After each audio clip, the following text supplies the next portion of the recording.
नमस्कार साथियों, मैं अनिल चौधरी एक बार फिर आप सभी का स्वागत करता हूं आपके अपने YouTube चैनल एजुकेशन गुरुजी राजस्थान में। दोस्तों, जैसा कि आप सभी को बताया गया था कि 10 नवंबर 2024 से आप सभी के लिए PTI सेकंड पेपर का पूरा कोर्स इस YouTube चैनल पर चलाया जाएगा और जो भी साथी इसका लाभ उठाना चाहते हैं वो ज़्यादा से ज़्यादा इस चैनल को सब्सक्राइब करें, साथ ही वीडियोज़ को शेयर कीजिए।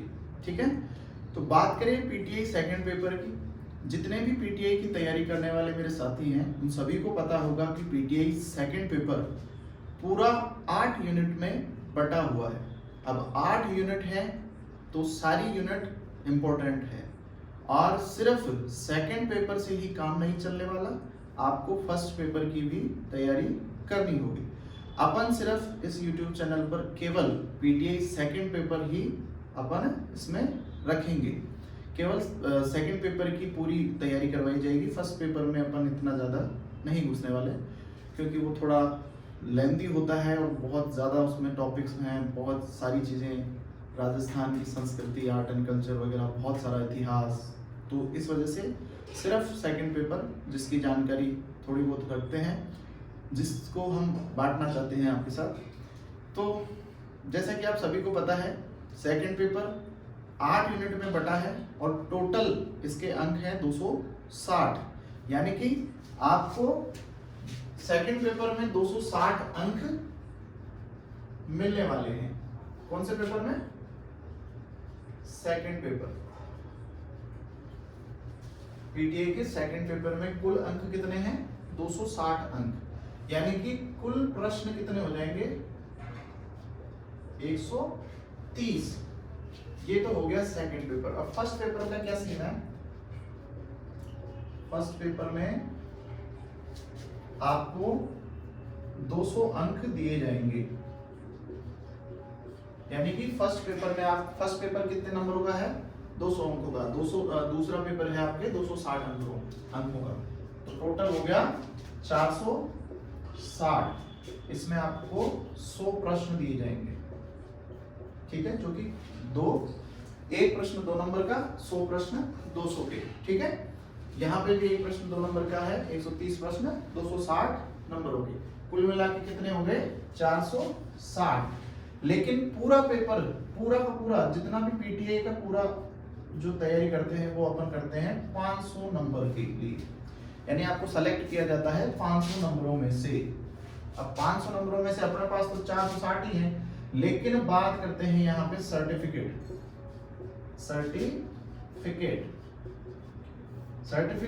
के कितने नंबर दिए गए हैं? यहाँ पे 40 नंबर आपको सर्टिफिकेट के दिए जा रहे हैं, जो कि आपको सर्टिफिकेट वही रहेगा कि सर्टिफिकेट के आधार पे आपका किस लेवल का सर्टिफिकेट के उसके आधार पे आपको उसके अंक दिए जाएंगे। ठीक है, जैसे नेशनल विनर है तो उसके 40 नंबर हैं, स्टेट विनर है तो उसके 28 नंबर हैं। ठीक है, तो इसके आधार पर आपको उसके अंक निर्धारित किए गए हैं गवर्नमेंट के द्वारा, वो आपको दे दिए जाएंगे। अब बात करें अपन अपने सेकंड पेपर की, क्योंकि ये एक शुरुआत में आपको बताना जरूरी है कि किस पोर्शन में कितने अंकों का अपने पास बजट है। बजट के अकॉर्डिंग ही बात की जाती है। आजकल सरकारें भी बजट के अकॉर्डिंग ही बात करती हैं, उसी हिसाब से वैकेंसियां निकालती हैं। तो पहले बजट निर्धारित करना जरूरी होता है। बात करें सेकंड पेपर की। अब सेकंड पेपर में 8 यूनिट है, 8 की 8 पढ़ने वाले हैं और 8 की 8 सीक्वेंस वाइज पढ़ेंगे, यानी टॉपिक वाइज। पहली यूनिट, दूसरी यूनिट, तीसरी, चौथी, 5वीं, 6ठी, 7वीं और 8वीं, जितनी भी यूनिट है सबकी सब सीक्वेंस वाइज चलेंगी और रेगुलर क्लास होगी। ठीक है, तो अब आप तैयार हो जाइए, शुरू करने वाले हैं, श्री गणेश करने वाले हैं। पहली यूनिट जिसका नाम है शारीरिक शिक्षा का सामान्य ज्ञान, बस यही ध्यान में रखो कि आपकी पहली यूनिट क्या है? शारीरिक शिक्षा का सामान्य ज्ञान आपको होना चाहिए। शारीरिक शिक्षा क्या है, क्या क्या इसमें आती है चीजें, ये सारी चीजें आपको पता होनी चाहिए। इसका सामान्य ज्ञान, स्पेशल नहीं, सामान्य ज्ञान यानी नॉर्मल, आपको इसको पता होना जरूरी है। अब इसके नंबर कितने दे रहे हैं आपको? फर्स्ट यूनिट आपको 260 में से 60 नंबर केवल पहली यूनिट के दे रहे हैं, यानी ये यूनिट अगर आप याद कर लेते हो, कंठस्थ कर लेते हो, माइंड में घुसा लेते हो, तो आपको 60 नंबर इसमें से दे दिए जाएंगे, यानी कि इसमें से 30 प्रश्न आपके बनते हैं। और इसका स्तर क्या रहेगा, माध्यमिक और उच्च माध्यमिक स्तर रहेगा। ठीक है, समझ में आ गया?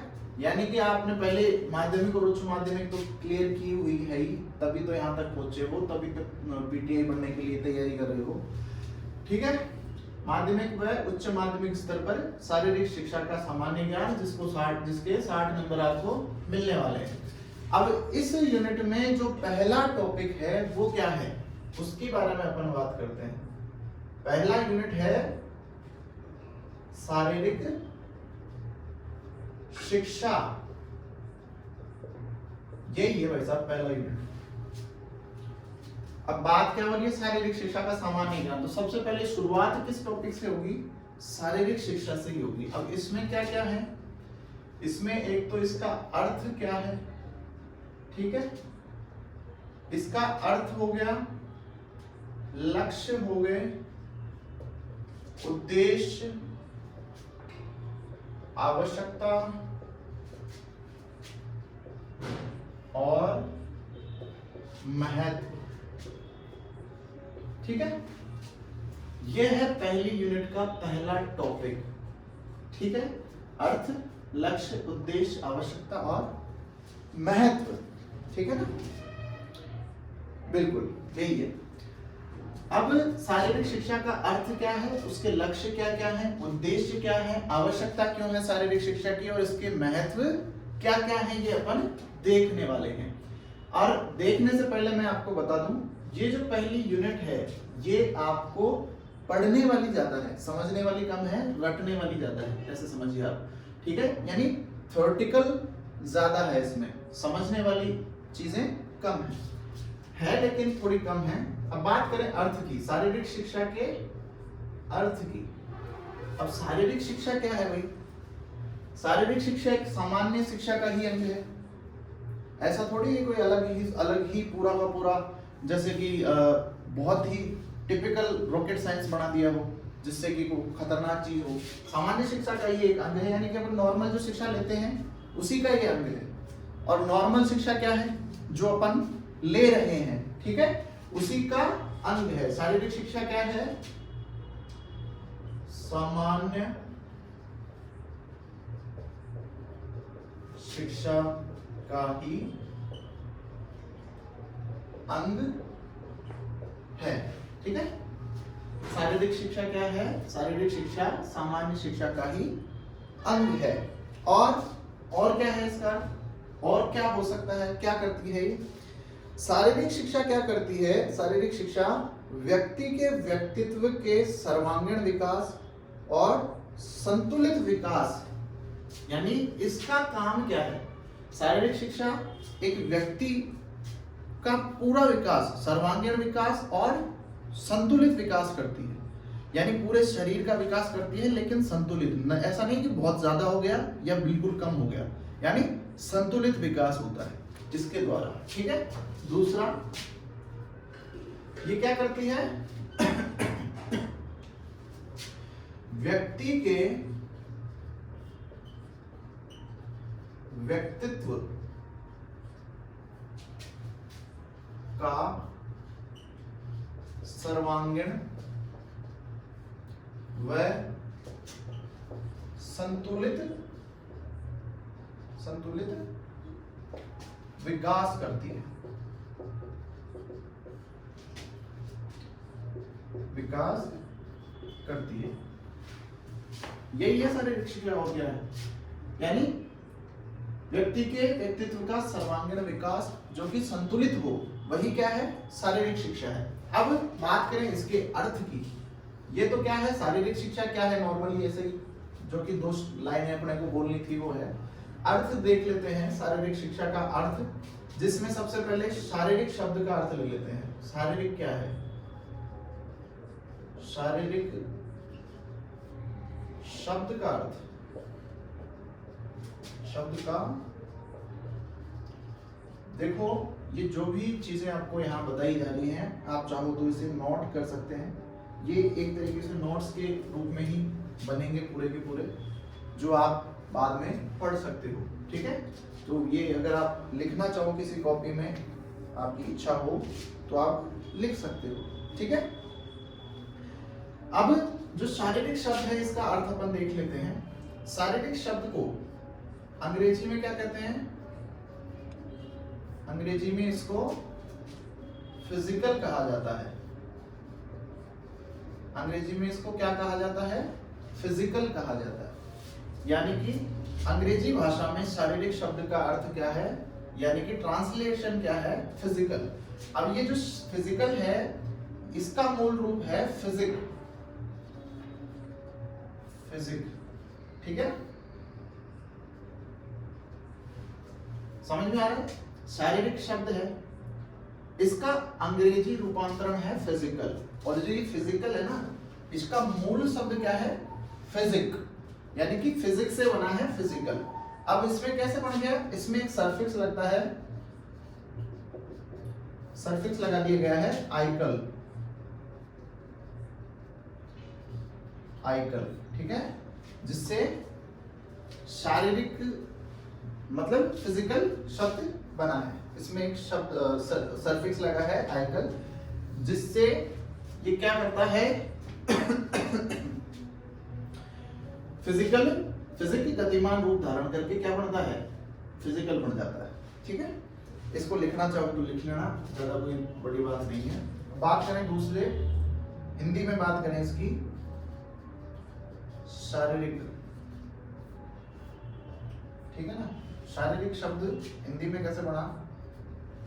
इसका मूल शब्द है शरीर। शरीर से क्या बना है? शारीरिक। अब शरीर में क्या बना है?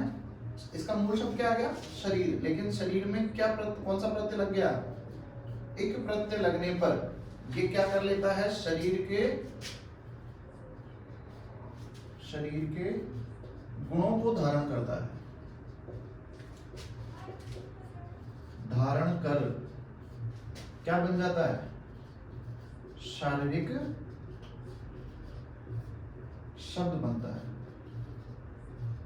ठीक है, शारीरिक शब्द बनता है। समझ में आ गया? यानी कि शारीरिक शब्द की बात कर रहे हैं। अर्थ, शारीरिक शब्द का अर्थ क्या है? अंग्रेजी में इसको फिजिकल कहा जाता है, जो कि फिजिकल किससे बना है? फिजिकल का मूल रूप है फिजिक। और फिजिक के आगे क्या लगा दिया गया? सरफिक्स। सरफिक्स बोलते हैं प्रत्यय को, जो कि अंग्रेजी में आइकल लगा। आइकल लगने पर इसने गतिमान रूप धारण किया और क्या बन गया? फिजिकल बन गया। ठीक है, हिंदी में शारीरिक शब्द कैसे बना? शरीर इसका मूल शब्द आ गया, यानी कि शरीर जो है वो शारीरिक का मूल शब्द है। अब शरीर में एक प्रत्यय लगने पर ये एक शरीर के गुणों को धारण करके क्या बन जाता है? शारीरिक शब्द बन जाता है। ठीक है, ये तो हो गया शारीरिक शब्द का अर्थ। अब बचता है कौन सा? शिक्षा। शिक्षा शब्द का अर्थ क्या है? ठीक है, अब शिक्षा को अंग्रेजी में क्या कहते हैं? शिक्षा को अंग्रेजी में कहते हैं वैसा एजुकेशन। हिंदी रूपांतरण क्या है?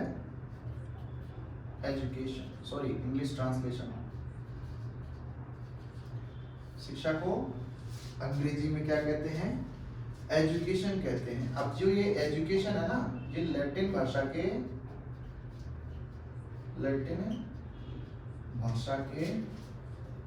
एजुकेटम शब्द से बना है। एजुकेटम शब्द से क्या बना है? एजुकेशन बना है। यानी इस एजुकेशन का मूल शब्द जो है वो क्या है? एजुकेटम है। ठीक है, अब जो ये एजुकेटम है ना, ये भी दो शब्दों से मिलकर बना गई। एक तो ई है और एक है ड्यूको। ठीक है, यानी एड्यूको, ई ड्यूको, एजुकेटम और ई ड्यूको, बोला भी नहीं जरा। शिक्षा, एजुकेशन, लैटिन भाषा, एजुकेटम, मूल शब्द आ गया एजुकेटम, इसका एजुकेशन का। और एजुकेटम भी दो शब्दों से मिलकर बना है, ई और ड्यूको। अब इसमें ई का अर्थ तो है आंतरिक रूप से, आंतरिक या अंदर से, ठीक है, आंतरिक या अंदर से, और ड्यूको का अर्थ है बाहर निकालना, ठीक है। अब इसका अर्थ अपन क्या ले सकते हैं भाई, शिक्षा क्या करती है,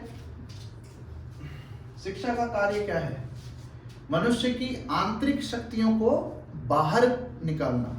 आपके अंदर जो भी शक्तियां हैं, अब कोई भी पावर हो सकती है, किसी में गायब होने की, किसी में उड़ने की, किसी में कुछ भी करने की, ठीक है। तो आंतरिक शक्तियों को कौन बाहर निकाल सकता है, शिक्षा। यानी शिक्षा से ही अपनी अंदर की जो भी शक्तियां हैं, याद रखने की हो, पढ़ने की हो, चलने की हो, खाने की हो, घूमने की हो, जो भी शक्तियां हैं वो किसके द्वारा आती है, शिक्षा के द्वारा आती है। अब शिक्षा का मतलब आप ये समझते हो कि भाई मैं तो किताब लेके पढ़ता हूँ वही शिक्षा है, जी नहीं। शिक्षा का अर्थ है आपको कहीं से भी ज्ञान मिल रहा है, जो नहीं पढ़ने वाले हैं उनके पास भी शिक्षा है, और जो पढ़ रहे हैं उनके पास भी शिक्षा है। यानी शिक्षा सभी के पास है, जानवरों के पास भी शिक्षा मिलती है, उनको भी शिक्षा मिलती है, उनको पता है कैसे खाना है, वो भी तो खा रहे हैं ना, चारा वगैरह चल रहे हैं, उनको पता है, भूख लग रही है, वो शिक्षा ही तो है, वो भी तो शिक्षा है, ठीक है।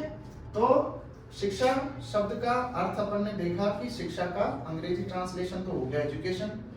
एजुकेशन शब्द कौन से भाषा का है, लैटिन भाषा का, जिसका मूल रूप है एजुकेटम, जो कि दो शब्दों से मिलकर बना है, ई और ड्यूको। ई का अर्थ है आंतरिक या अंदर से, और ड्यूको का अर्थ है बाहर निकालना, जिससे शिक्षा का अर्थ बनता है आंतरिक शक्तियों को बाहर की ओर निकालना, ठीक है। अब आगे चलते हैं, एक अर्थ और देख लेते हैं शिक्षा का, ठीक है। दूसरा जो अर्थ देखते हैं शिक्षा का, वो अपन भारतीय दृष्टिकोण के हिसाब से देखते हैं। यानी कि शिक्षा शब्द संस्कृत के शिक्ष शब्द से हुआ है। यानी कि शिक्षा शब्द किससे बना है, संस्कृत के शिक्ष शब्द से बना है, ठीक है, जिसमें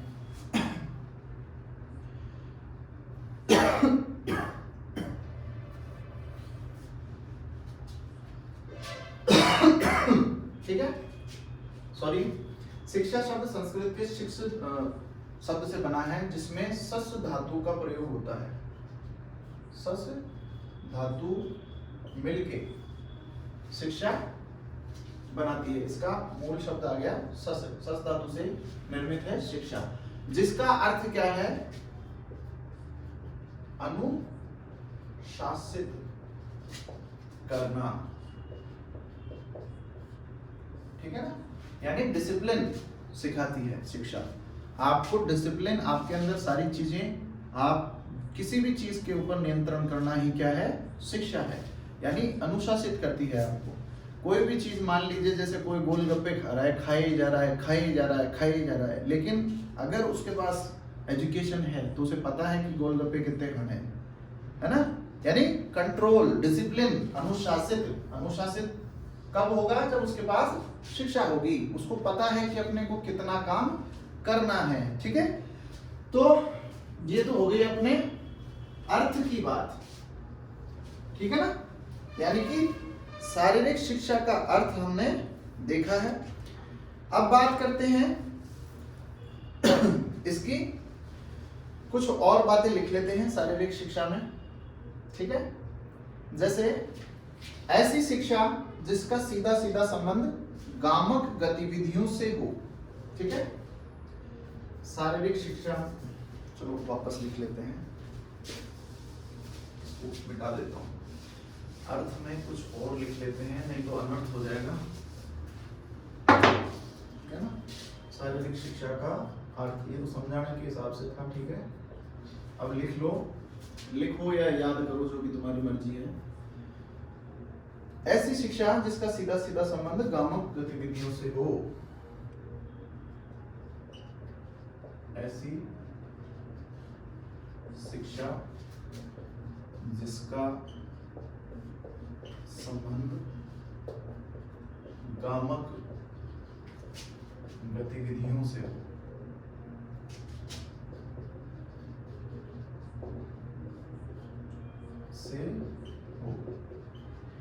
ठीक है ना। अब ये गामक गतिविधियां क्या है? गामक गतिविधियां जैसे दौड़ना, खेलना, ये सारी गतिविधियां क्या है? गामक गतिविधियां हैं। ठीक है। ग्रॉस मोटर एक्टिविटीज, इसको क्या बोलते हैं? ग्रॉस मोटर एक्टिविटीज, यानी गामक गतिविधियां। ऐसी शिक्षा जिसका सीधा संबंध मांसपेशियों की गति से होता है। दूसरा लिखो, ऐसी शिक्षा जिसका सीधा संबंध मांसपेशियों की गति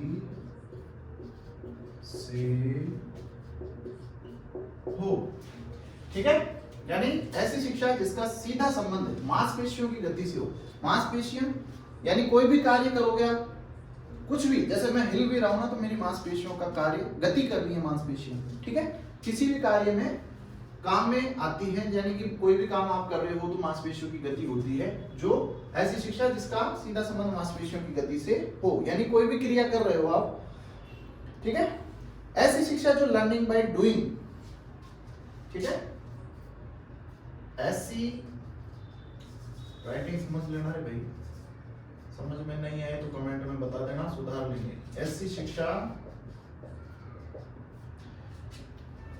जो learning by doing. Learning by doing का मतलब होता है स्वयं करके सीखना।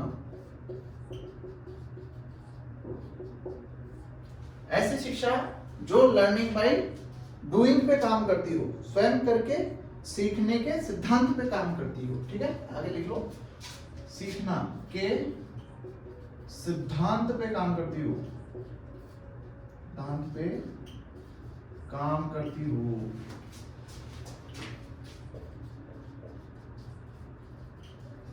ठीक है ना। यानी कि आप खुद करके सीखोगे। कोई भी चीज मान लो, कुछ भी मान लो, आप कोई भी चीज सीखोगे तो आप खुद प्रैक्टिकली जब तक नहीं करोगे तब तक वो ढंग से नहीं आएगा। यानी अगर आप साइकिल ऐसे सोच लो कि हाँ भाई मेरे को तो आ गई साइकिल चलाना, मन में ही सोच लो, लेकिन जब तक आप चलाओगे नहीं तब तक आपको साइकिल चलाना नहीं आएगी। यानी आपको करके सीखना ही पड़ेगा। कुछ भी हो, कोई सा भी काम हो, साइकिल नहीं, गाड़ी, एरोप्लेन, कुछ भी। ठीक है ना। टैंक, कुछ भी आप जो उड़ाना चाहो, बम चलाना चाहो, कुछ भी। ठीक है ना। लर्निंग बाय डूइंग के सिद्धांत पे काम करती है ऐसी शिक्षा जो लर्निंग बाय डूइंग यानी स्वयं करके सीखने के सिद्धांत पे काम करती हो। नेक्स्ट, ऐसी शिक्षा जिसमें व्यक्ति के संपूर्ण व्यक्तित्व का विकास होता हो। संपूर्ण व्यक्तित्व का विकास करती हो।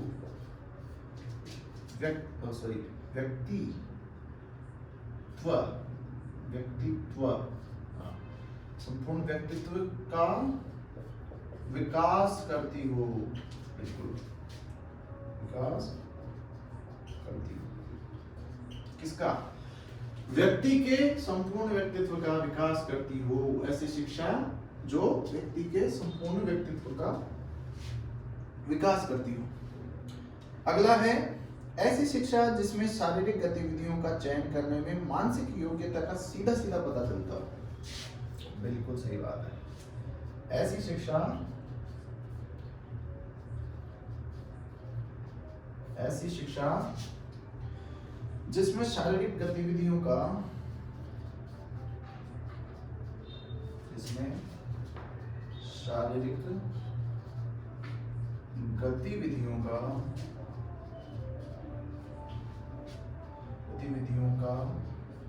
चयन करने में करने में मानसिक योग्यता जानते हो क्या का पता चलता हो। अब मानसिक योग्यता, अरे मानसिक सारी चीजें आती है शारीरिक शिक्षा में, यानी कि मन मस्तिष्क सब कुछ, शरीर, हर चीज शारीरिक शिक्षा में है, ऐसे समझो। कोई भी ऐसी चीज छूट नहीं रही है जो इसमें नहीं है, ठीक है ना। आपका शरीर आ गया, खेल आ गए, सब कुछ आ गया शारीरिक शिक्षा में। ऐसी शिक्षा है जिसमें शारीरिक गतिविधियां, कोई सी भी गतिविधि कर रहे हो आप, समझ रहे हो, यानी कि अगर कोई भी काम कर रहे हो, जैसे मैं पढ़ा ही रहा हूं, तो पढ़ाना क्या है, एक गतिविधि है, शारीरिक गतिविधि। जैसे मैं शारीरिक गतिविधि पेन चला रहा हूँ, तो इसमें किसका मानसिक योग्यता का पता लगना चाहिए कि हाँ भाई मेरे को इस तरीके से लिखना है, तभी जाके तुम्हारे समझ में आएगा। नहीं तो मैं तो ऐसे कुछ भी लिख दूं, ऐसे लिखे जाऊं, लिखो रे बच्चों ऐसे चलने दो, तो काम थोड़ी चलेगा। मानसिक योग्यता का पता तब लगेगा जब आपको पता है कि भाई मैं यहाँ क्या लिखूंगा, तब आपके समझ में आएगा। नहीं तो सांकेतिक भाषा यही लिख दूं मैं, आपके समझ में आएगा? नहीं आएगा। यानी ऐसी शिक्षा जिसमें शारीरिक गतिविधि का चयन करने में मानसिक योग्यता, यानी आप कोई भी शारीरिक गतिविधि कर रहे हो उसमें मानसिक योग्यता का आपको पता लग रहा है, वो कौन सी शिक्षा है? शारीरिक शिक्षा है। बिल्कुल सर, ठीक है। चलो नेक्स्ट चलते हैं, हम शारीरिक शिक्षा की कुछ परिभाषाएं देख लेते हैं, ठीक है। परिभाषाएं एक भी मत छोड़ना भाई, ठीक है ना, बहुत सारी हैं, सारी की सारी लिख पाएंगे, क्योंकि परिभाषाएं ज्यादा कुछ नहीं है, एक दो वर्ड्स पकड़ लेते हो ना आप, पता लग जाता है किसकी है। शब्दों को पकड़ना होता है, लिखेंगे पूरी, पकड़ेंगे शब्द, ठीक है ना। चलो परिभाषाएं लिख लेते हैं, शारीरिक शिक्षा की परिभाषाएं, ठीक है। परिभाषाएं, परियों की भाषा। चलो परिभाषाओं में सबसे पहले किसकी लें? सबसे पहले लेते हैं अपन स्वामी विवेकानंद जी की। अब स्वामी विवेकानंद जी क्या कह रहे हैं? निर्बल व्यक्ति आत्मा के दर्शन नहीं कर सकता। कोटेशन लगा देना, निर्बल व्यक्ति आत्मा के दर्शन नहीं कर सकता। ये बात किसको पता थी? स्वामी विवेकानंद। स्वामी विवेकानंद जी ने पहले बोल दिया था, वैसा निर्बल व्यक्ति आत्मा के दर्शन बिल्कुल नहीं कर सकता, चाहे वह शरीर रूप से निर्बल हो या मानसिक रूप से, ठीक है। नहीं कर सकता है, चाहे वह शारीरिक रूप से निर्बल हो, रूप से निर्बल हो या मानसिक रूप से, ठीक है ना। यानी कि निर्बल व्यक्ति आत्मा के दर्शन नहीं कर सकता, ये बात स्वामी विवेकानंद जी ने पहले कह दी थी। जो भी डरा हुआ इंसान रहेगा, निर्बल रहेगा, वो आत्मा के दर्शन नहीं कर सकता, चाहे वो शारीरिक रूप से निर्बल हो या मानसिक रूप से, ठीक है ना। अस्वस्थ व्यक्ति जीवन के महान उद्देश्य प्राप्त नहीं कर सकता, ठीक है। इसको कॉमा लगा दो।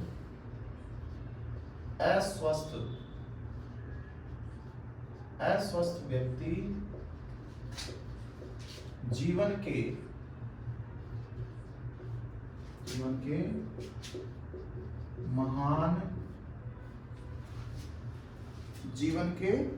महान उद्देश्य प्राप्त नहीं कर सकता, प्राप्त नहीं कर सकता,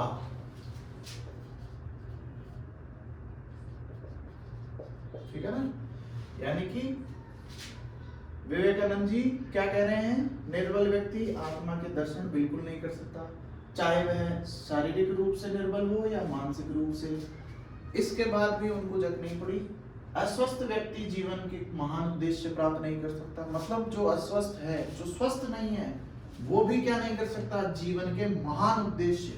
जीवन के महान उद्देश्य कुछ भी हो सकते हैं, अपने अपने सोचने की क्षमता के ऊपर निर्भर करता है, ठीक है ना। कोई क्या बनने की सोच रहा है, कोई क्या बनने की सोच रहा है। चलो आगे देखते हैं क्या कह रहे हैं। प्राप्त नहीं कर सकता क्योंकि उसमें सहनशीलता, आत्मविश्वास आदि का अभाव है। क्योंकि उसमें सहनशीलता क्या है, आत्मविश्वास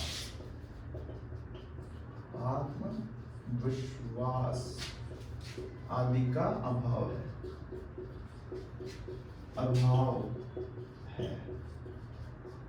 देखो मैं पहले ही कह रहा हूं, ये पूरी की पूरी यूनिट पूरी थ्योरी पे बेस्ड है। तो कोई भी बोर हो रहा है तो बता देना, जो को सुना देंगे बीच में, ठीक है ना। बोर होने वाले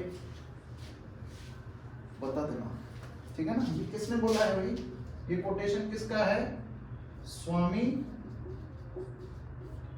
विवेकानंद जी।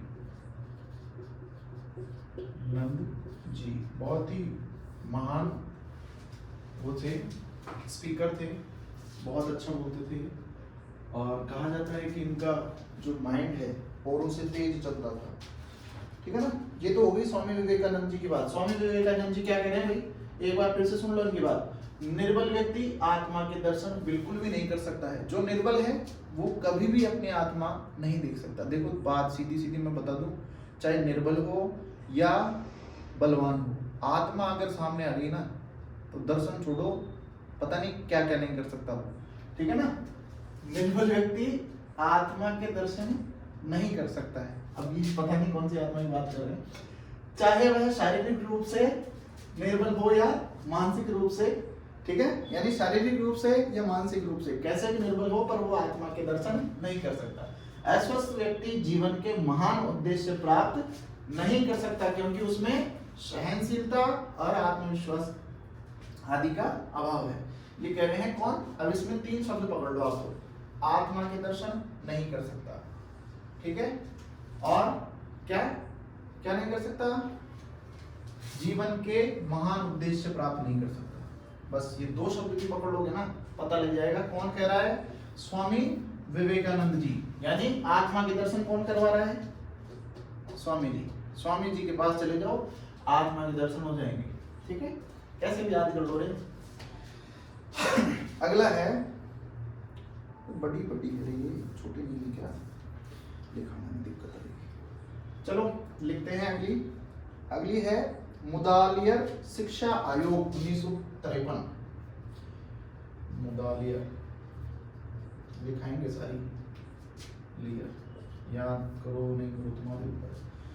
मुदालियर शिक्षा आयोग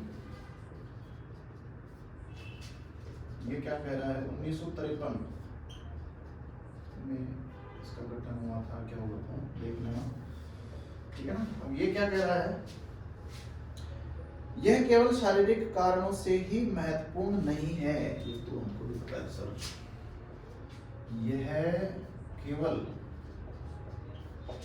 शारीरिक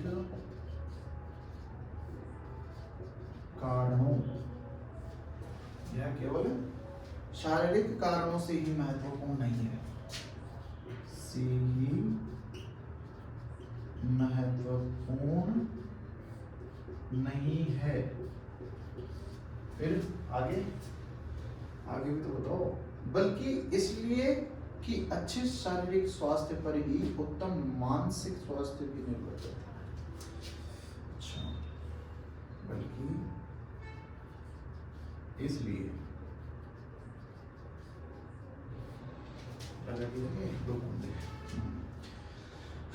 यह केवल शारीरिक कारणों से ही महत्वपूर्ण नहीं है, बल्कि इसलिए कि अच्छे शारीरिक स्वास्थ्य पर, इसलिए कि अच्छे शारीरिक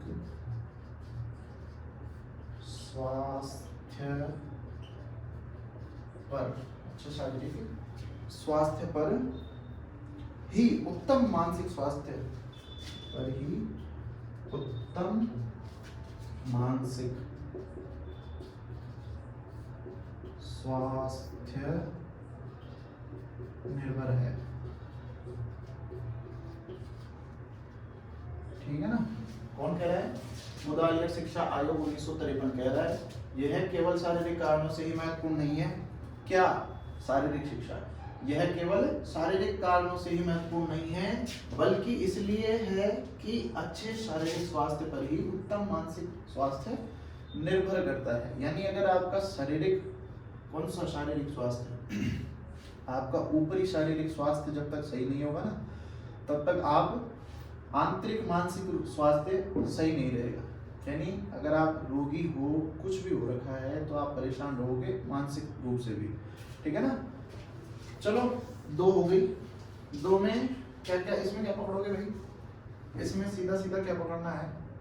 इसमें एक तो शारीरिक स्वास्थ्य पकड़ लो और उत्तम मानसिक स्वास्थ्य पकड़ लो बस। यानी शारीरिक स्वास्थ्य अगर सही है तो ही उत्तम मानसिक स्वास्थ्य रहेगा। चलो नेक्स्ट देख लेते हैं अगली कौन सी परिभाषा आ रही है। ठीक है ना।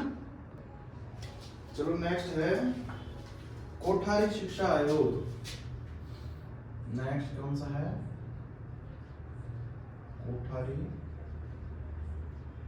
शिक्षा आयोग। ये सारी चीजें आप पॉलिटी में पढ़ोगे, मुदालिया वगैरह, कोठारी शिक्षा सब रहेगा। शारीरिक शिक्षा, शारीरिक दक्षता, मानसिक सतर्कता और अध्यवसाय, क्या लिखा है? अध्यवसाय, समूह भावना, नेतृत्व, आज्ञाकारिता, संयम, संतुलन एवं विनम्रता आदि व्यक्तित्व के श्रेष्ठ गुणों को विकसित करने वाला विषय क्षेत्र है। वैसा भी तो बहुत लंबा हो गया है। चलो लिख लेते हैं फिर भी क्या कह रहे हैं। शारीरिक शिक्षा यहाँ भी नहीं रहेगा मेरे को तो।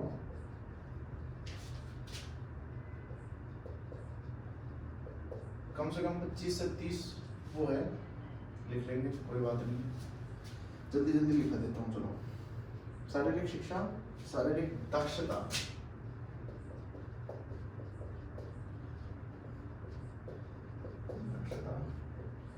और मानसिक सतर्कता,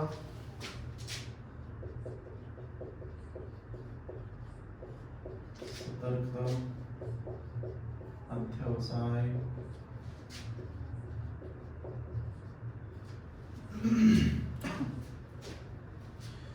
समूह भावना,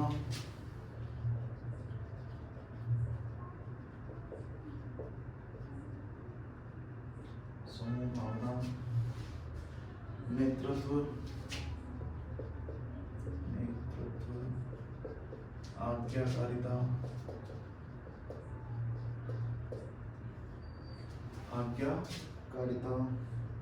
संयम एवं संतुलन,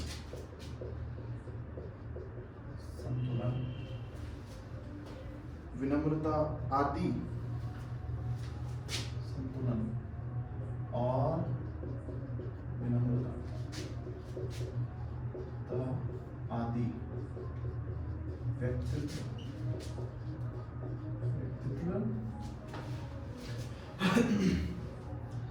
व्यक्तित्व के श्रेष्ठ गुणों को,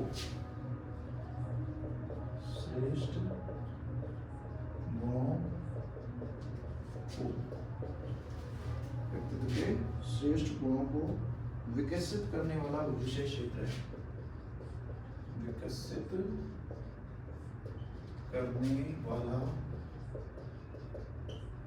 विकसित करने वाला क्षेत्र, विशेष क्षेत्र है, सॉरी, विषय क्षेत्र है।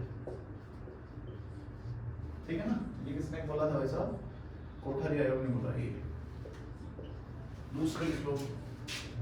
नेक्स्ट मतलब आर कैसिडी। ठीक है ना। आर कैसिडी,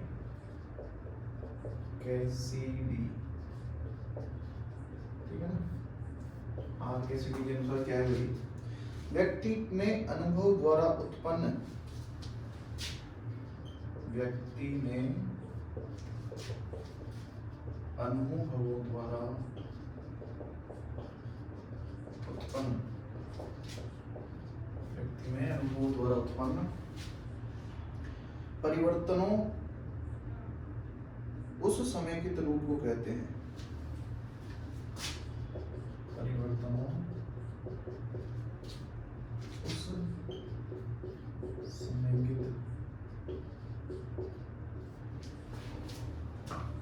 समेकित रूप को कहते हैं।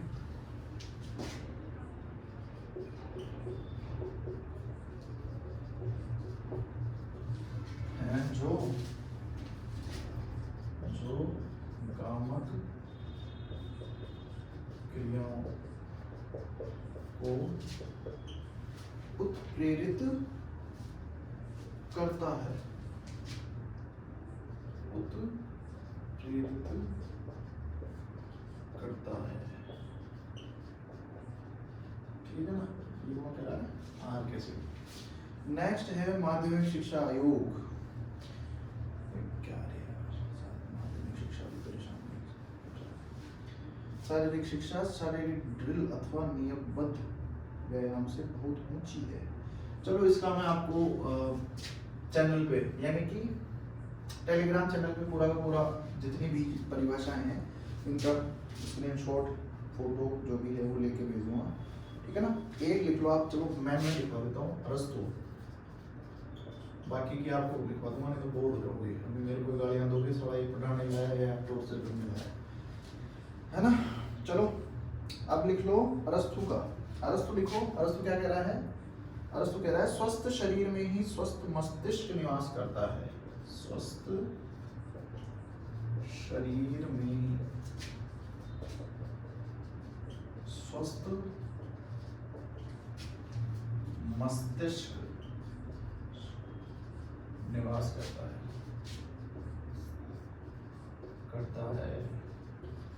हाँ पता है, अब क्या सोच रहे हो कि ये प्लेटो की है। बिल्कुल इसका आगे आएगा, प्लेटो का भी आएगा, बताऊंगा। ठीक है ना। क्या कह रहा है अरस्तु? स्वस्थ शरीर में स्वस्थ मस्तिष्क, वही बात बोल रहा है जो पहले लोग बोल चुके हैं, पर ये सबसे पहले बोल के गया है, यानी ये 300 भी पहले आया था। तो ये कह रहा है स्वस्थ शरीर में स्वस्थ मस्तिष्क निवास करता है। इमर्सन लिख दो।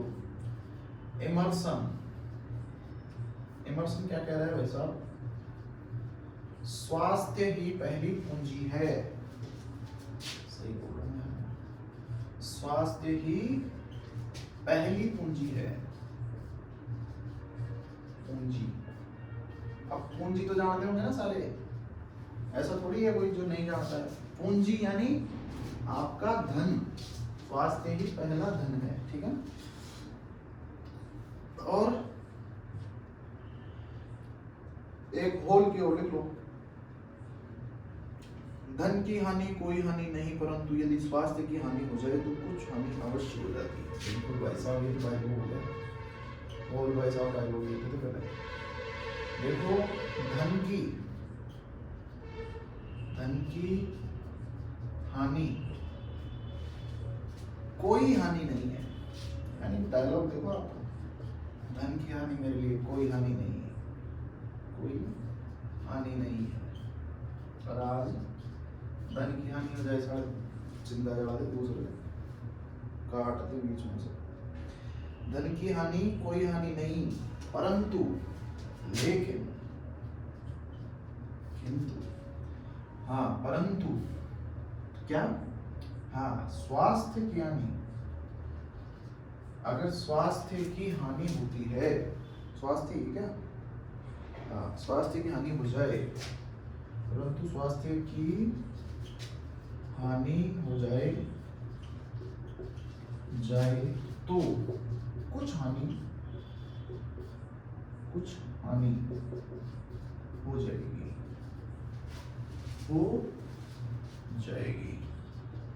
आजकल तो भाई साहब बाढ़ में गया स्वास्थ्य, का पटक पड़ी बताइए चला है अपने पढ़ो पहले दिन से आप पंचायत मान तो मान चाहिए धन, स्वास्थ्य मान पंचायत। यही है आजकल भाई साहब, ऐसी हालत हो गई है दुनिया में धन के पीछे इतने बावड़े हो रखे हैं, हद के बाहर। चलो अगला और देखेंगे या दूसरा करवाएं आगे? अरे बहुत सारी है यार ये तो। चलो रहने देते हैं। लक्ष्य लिख लेते हैं। शारीरिक शिक्षा अगला अर्थ तो हो गया, परिभाषाएं हो गई। परिभाषाओं की अब मैं चैनल पे डाल दूंगा, टेलीग्राम चैनल ज्वाइन कर लेना, लिंक मिल जाएगा आपको उसमें। आप जैसे ही चैनल पे जाओगे ना, यूट्यूब चैनल पे खोलना आप, एजुकेशन गुरुजी राजस्थान को खोल लेना, उसमें जाके आपको उसके डिस्क्रिप्शन में, यानी कि चैनल के डिस्क्रिप्शन में आपको इसका लिंक मिल जाएगा टेलीग्राम का, उसको ज्वाइन करो। उस पर आपको ये जितनी भी शारीरिक शिक्षा से संबंधित परिभाषाएं हैं आपको उस पे मिल जाएंगी, ठीक है ना। अब यहाँ पे ज्यादा बोर नहीं कर सकता यार, थोड़ा परेशान हो जाओगे। शारीरिक शिक्षा के लक्ष्य लिख लेते हैं ना। चलो एक हाथ बना देता हूँ, ऐसे तीरों से काम मिलेगा। ये आपकी बारी, सारा कर दिया मैंने। शारीरिक शिक्षा के लक्ष्य, शारीरिक शिक्षा के लक्ष्य। अब इसमें क्या क्या लक्ष्य हैं वो एक ही बाजी में लिख लेते हैं। पहले शारीरिक शिक्षा का लक्ष्य व्यक्ति का सर्वांगीण विकास करना है, ये तो आप सब जानते हो, लेकिन कुछ पॉइंट्स में लिखवा देता हूँ जिससे आप थोड़े समझ लो। शारीरिक क्षमताओं का विकास करना, पहला पॉइंट, शारीरिक क्षमताओं का विकास करना, ठीक है। दूसरा, चलो मोटर कौशल का विकास करना, मोटर कौशल का विकास करना।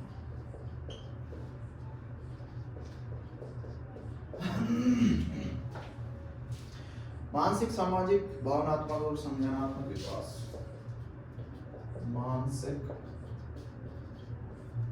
सामाजिक, भावनात्मक और संज्ञानात्मक विकास करना।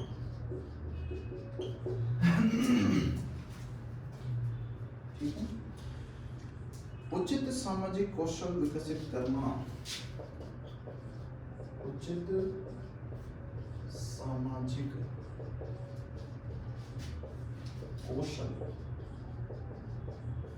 उचित सामाजिक कौशल विकसित करना, विकसित करना, जैसे टीम वर्क,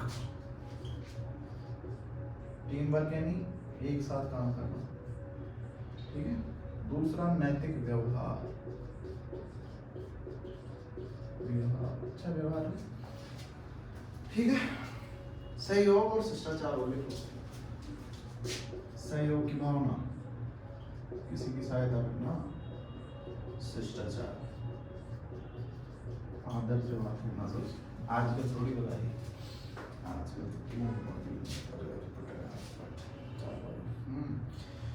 नेक्स्ट, नियमों व उनके महत्वों को समझाना, नियमों व उनके महत्व को समझाना, महत्व समझाना, ठीक है ना। यानी नियमों को भी समझाना जरूरी है और उसका महत्व जरूरी है। क्या महत्व है इनके नियमों का? शारीरिक, मानसिक और भावनात्मक रूप से स्वस्थ बनाना, शारीरिक, मानसिक और भावनात्मक रूप से स्वस्थ बनाना, इसका लक्ष्य है शारीरिक शिक्षा के लक्ष्य। वैसा खेल प्रतियोगिताओं में बेहतर प्रदर्शन करना, खेल प्रतियोगिताओं में बेहतर प्रदर्शन करना। ठीक है ना, अच्छे नागरिक के रूप में निर्माण करना, अच्छे नागरिक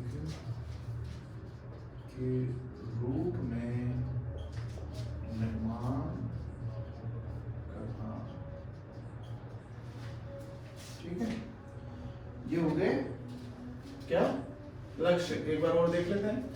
शारीरिक शिक्षा के लक्ष्य, शारीरिक क्षमताओं का विकास करना पहला, दूसरा मोटर कौशल का विकास करना, दूसरा मानसिक सामाजिक भावनात्मक और संज्ञानात्मक विकास करना, तीसरा, चौथा उचित सामाजिक कौशल विकसित करना जैसे टीम वर्क, नैतिक व्यवहार, सहयोग करना, सहयोग और शिष्टाचार, नियमों व उनके महत्व को समझाना, नियम क्यों जरूरी है, इनके महत्व ये हो गए। ठीक है, और नियमों का बताना, शारीरिक मानसिक और भावनात्मक रूप से स्वस्थ बनाना किसका लक्ष्य है, शारीरिक शिक्षा का। खेल प्रतियोगिताओं में बेहतर प्रदर्शन करना भी शारीरिक शिक्षा का एक लक्ष्य है। अच्छे नागरिक के रूप में निर्माण करना भी शारीरिक शिक्षा का एक क्या है, लक्ष्य है। ठीक है ना, अब आते हैं उद्देश्यों के ऊपर। अब इसका उद्देश्य क्या है शारीरिक शिक्षा का, वो भी हम आज ही देख लेते हैं। फिर उद्देश्य के बाद में बचेगा क्या, क्षेत्र और आवश्यकता और महत्व, बस ये तीन चीजें बचेगी, या फिर ये चारों कल ही करें।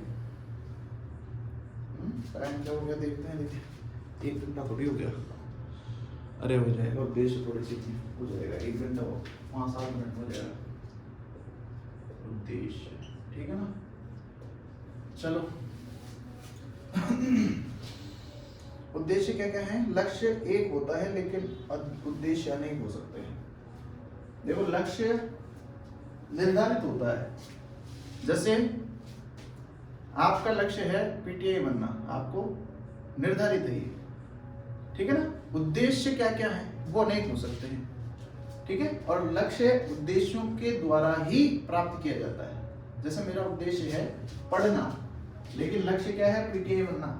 उद्देश्य पूरा होगा तभी आप लक्ष्य को प्राप्त कर पाओगे, यानी आप पढ़ोगे, यानी आपका उद्देश्य कंप्लीट हुआ तो ही आपका लक्ष्य आपको मिलेगा।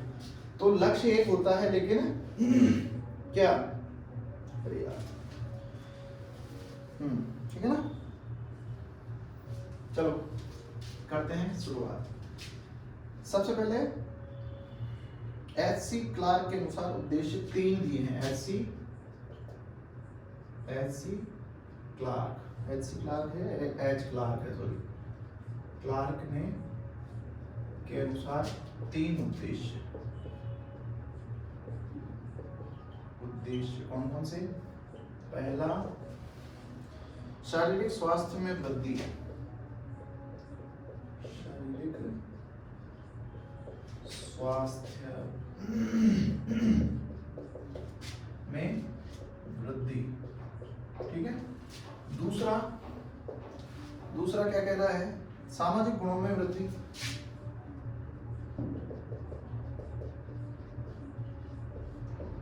गुणों में चुन्नी में बना सकते हैं। तीसरा है संस्कृति, ब्याह का सीजन आ गया, डीजे धमाधम बाजला भाई। चलो नेक्स्ट, ये तो हो गया एच क्लार्क के अनुसार कितने उद्देश्य दिए हैं एच क्लार्क ने शारीरिक शिक्षा के। एक तो हो गया शारीरिक स्वास्थ्य में वृद्धि, सामाजिक गुणों में वृद्धि और संस्कृति। अब आता है बुक वॉल्टर, इसने भी 3 दिए हैं। बुक वॉल्टर, गाड़ियां चल रही हैं। हाँ, बुक वॉल्टर कह रहा है पहला तो स्वास्थ्य, नैतिक चरित्र और फालतू समय का उचित उपयोग। पहला तो हो गया स्वास्थ्य, इसने भी 3 दिए हैं। ठीक है ना, 3 उद्देश्य। पहला स्वास्थ्य जरूरी है। दूसरा क्या है, नैतिक चरित्र भी जरूरी है भाई,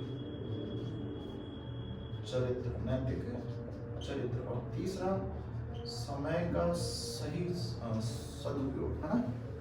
फालतू समय का उचित उपयोग, फालतू समय का उचित उपयोग, ठीक है ना। ये 3 इसने दिए हैं, वो बोल्टन। ऊपर वाले क्लार्क ने दिए हैं 3। नेक्स्ट आ रहा है कौन,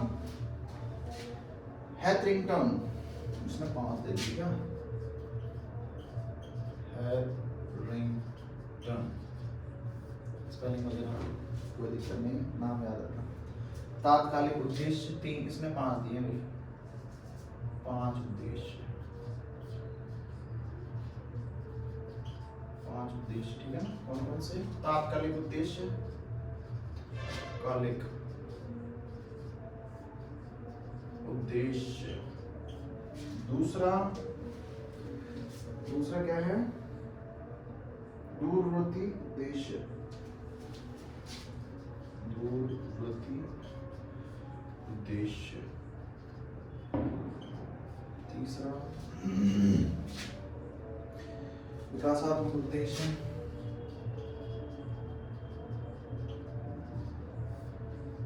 उद्देश्य। चौथा बौद्धिक विकास,